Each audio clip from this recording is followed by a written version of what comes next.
Hello and welcome to the 445 Productive Through Joy Show with your host and your boy, Dr. Michael Datcher. The show airs each weekday morning, hella early AF at 4:45 a.m. here on YouTube's Michael Datcher channel. Then 4:45 p.m. on Facebook Live. Guys, today we're talking about understanding. Man, we need that right now.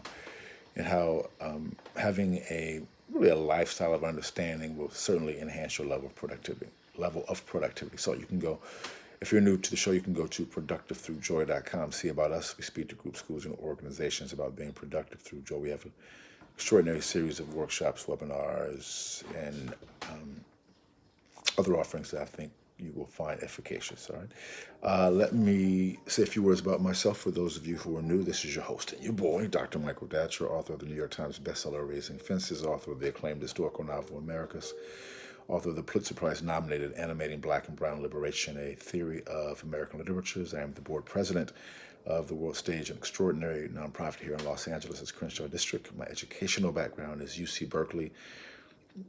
As an undergrad, my master's from UCLA and my PhD in English literature from the University of California at Riverside. Guys, I'm an expert at being productive, all right? I don't say that to brag or boast. I say it because people are oftentimes surprised to hear that narrative when they hear the other part of my story. I'm the product of a young girl who was assaulted at age 16, gave birth to me at 17, and subsequently gave me up for adoption to a single divorcee. So at the time, it was amazing.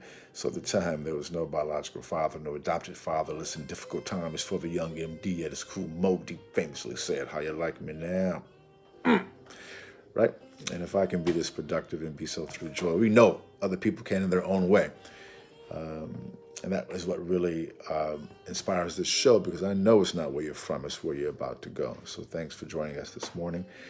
Let's dive in. So we're talking about understanding today. And point one is that, you want to seek understanding, first and foremost of yourself, in yourself. A lot of us are suffering because we had complicated childhoods in which we suffered. At times, our parents or folks in our environments just did not do the right thing, right? And,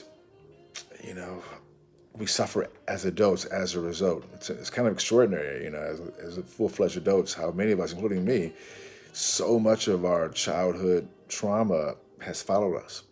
And I think once we can gain understanding of that, that can be the first major step to being productive in spite of that. So, which goes right into point two. Well, how do you do that? Well, in the Buddhist tradition, they speak a lot about suffering, but also mindfulness. So, I think it's important to acknowledge that, to say, as a technique that Buddhists use, they say, in this context, I am suffering, right? It's acknowledging that, wow, I am suffering here. I am suffering. I am suffering. And chanting that and being able to acknowledge that. And then, of course, transition from that. And I am enough.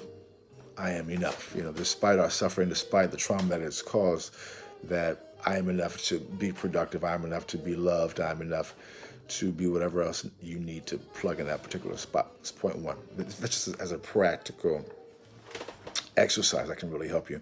Certainly has helped me a lot. I thank my Buddhist colleagues for hipping me to that knowledge. And then point two is that once you kind of make that a part of your life, because, the thing about it is that we have to do this work, in my experience, every day, because life does not ever stop happening, and that past is not going to disappear. It will be with us, and if you don't work at that, in my experience, it'll circle back around and smack you upside the head.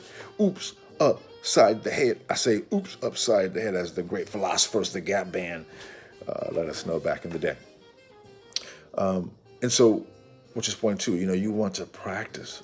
Practice. I call it a spiritual practice. You can call it an energetic practice, but you want to develop a series of rituals, which I call rituals or systems, that you can do every day just to kind of keep yourself in a frame of mind that will help you be your most productive self, which goes right into point three. As you are able to do that, you are then able to focus on the good. Because what happens a lot for many of us is that because our past, or at times our present, it's so complicated and we're suffering so much. That's where our mind is at, which is understandable. But as you begin to recognize your suffering and your dis-ease and however that dis-ease may manifest, you're able to acknowledge it, put it to the side, and then address what needs to be addressed right now, and know that you're enough to do the good that is available to you for you to do here while you're on this planet. All right, boom, goes the dynamite. That's all we have for today's show. We'll see you this afternoon at 4:45 p.m. Until then, let's talk about it and be about it. Deuces. I'm out.